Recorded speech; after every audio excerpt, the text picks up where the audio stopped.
মোহাম্মদ নাবিকে তারা কেন 9 নম্বরের জন্য রেখে দিচ্ছিল সেটাই আমি বুঝতে পারলাম না। আজকে কিন্তু তারা প্রমাণ করে দিয়েছে যে কোনো বোলিংয়ের বিরুদ্ধে সবচেয়ে স্ট্রং ব্যাটিং লাইন আপ কিন্তু ফরচুন বরিশালের। ক্রিকেট অনিশ্চয়তার খেলা, এখানে একদল হারবে একদল জিতবে, সেটাই নিয়ম।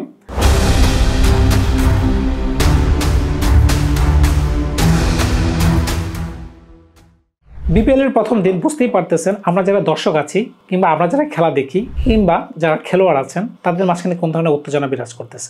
দিনের প্রথম দিনই ডাবল হেডার। প্রথম ম্যাচে ফরচুন বরিশালের সাথে দুর্বার রাজশাহী এবং দ্বিতীয় ম্যাচে ঢাকা ক্যাপিটালসের সাথে রংপুর রাইডার্সের একটি তুমুল লড়াই হয়। প্রথম ম্যাচে টার্গেট ছিল 198, দ্বিতীয় রানের টার্গেট ছিল 192। বুঝতেই পারতেছেন হাই স্কোরিং ম্যাচ ছিল। কি হয়েছিল আজকের ম্যাচ দুটিতে চলুন যাই বিস্তারিত ভিডিওতে আপনাদেরকে একটু জানিয়ে আসি। আমি যদি প্রথমেই দুটি খেলাকে একসাথে জুড়ে দিই তাহলে একটি অন্যরকম স্ট্যাট আপনাদের সামনে দাঁড়াবে।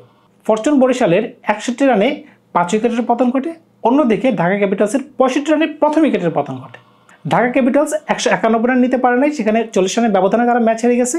অন্যদিকে ফরচুন বরিশালের 61 রানে 5 উইকেট পড়ে যাওয়ার পরেও তারা 11 বল হাতে রেখে এবং 4 উইকেট হাতে রেখে ম্যাচটি জয়লাভ করে নেয়। তো বুঝতেই পারতেছেন আজকে কোন ধরনের খেলা হয়েছিল। সেম পিচে খেলা হয়েছিল, মনে হচ্ছিল যেন রোডের উপর খেলা হচ্ছিল, একদম ফ্ল্যাট ব্যাটিং উইকেট ছিল।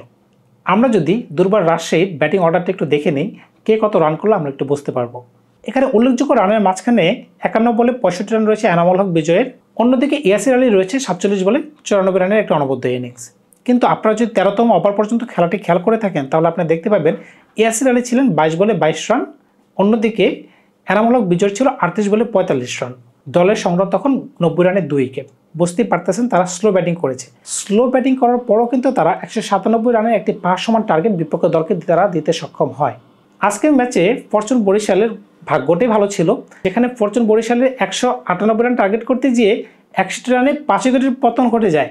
সেখান থেকে কিভাবে 11 বল হাতে রেখে এবং 4 উইকেট হাতে রেখে 198 রান তারা চেস করে ফেলে, এটি কিন্তু একটা দুর্দান্ত অ্যাচিভমেন্ট। প্রথম 5 উইকেটে কারা কারা ছিল?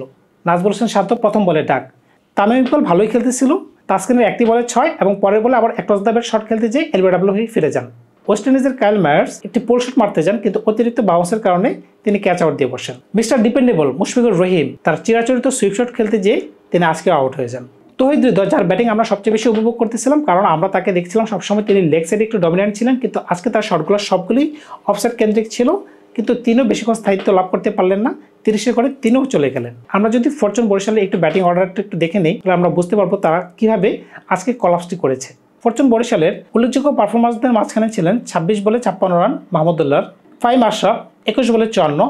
এখানে একটা কথা আপনাদেরকে জানিয়ে রাখতে চাই, 8 বলে তার সংগ্রহ ছিল 1 রান, সেখান থেকে 21 বলে 54 রান করার কারণেই কিন্তু 11 বল হাতে রেখে এত বড় একটি জয়। কিন্তু আজকের ম্যাচের সবচেয়ে আপসেটের একটা বিষয় হচ্ছে মোহাম্মদ নাবিকে তারা কেন 9 নম্বরের জন্য রেখে দিচ্ছিল সেটাই আমি বুঝতে পারলাম না। যদি কোনো কারণে 9 কিংবা 10তম বলে 1 রান বা 2 রান বা 3 রান করে যদি ফাইম আশরাফ আউট হয়ে যেত, এতগুলো বল যে তিনি গিলে ফেলেছিলেন সেটা কিভাবে কাভার হতো? আজকের ম্যাচে তিনি করে ফেলেছেন, কিন্তু এটা তো প্রত্যেক দিন হবে না। আমি বলবো যে এটা ভুল সিদ্ধান্ত ছিল। ফরচুন বরিশালে আজকে ফরচুনটা ভালো ছিল, সেই কারণে আজকের ম্যাচে তারা জয়লাভ করতে পেরেছে। ঢাকা ক্যাপিটালস আর রংপুর রাইডার্সের খেলাটির নিয়ে যদি কথা বলি তাহলে কিন্তু প্রথম খেলার মতো তাদেরও 192 রানের টার্গেট, কিন্তু তারা 40 রানে ম্যাচটি হেরে যায়।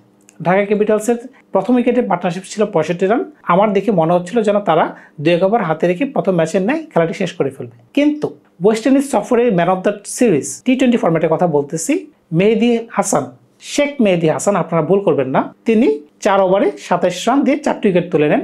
পরপর 4টি উইকেট তুলে নেওয়ার কারণে একটি ব্যাটিং কলাপস হয়ে যায়, যার ফলে ঢাকা ক্যাপিটালস আর ম্যাচে দাঁড়াতেই পারেনি। ঢাকা ক্যাপিটালসের ওপেনিং পার্টনারশিপ কিন্তু অস্থির ছিল, 65 রানে একটা দুর্দান্ত পার্টনারশিপ ছিল। সেখানে তাজিদ হাসান 21 বলে 30, লিটন কুমার দাস 27 বলে 31 রান, আর থিসারা পেরেরার যিনি ক্যাপ্টেন 8 বলে 17 রান ছাড়া তেমন উল্লেখযোগ্য কোনো পারফরমেন্স আমি দিতে পারছি না আপনাদেরকে।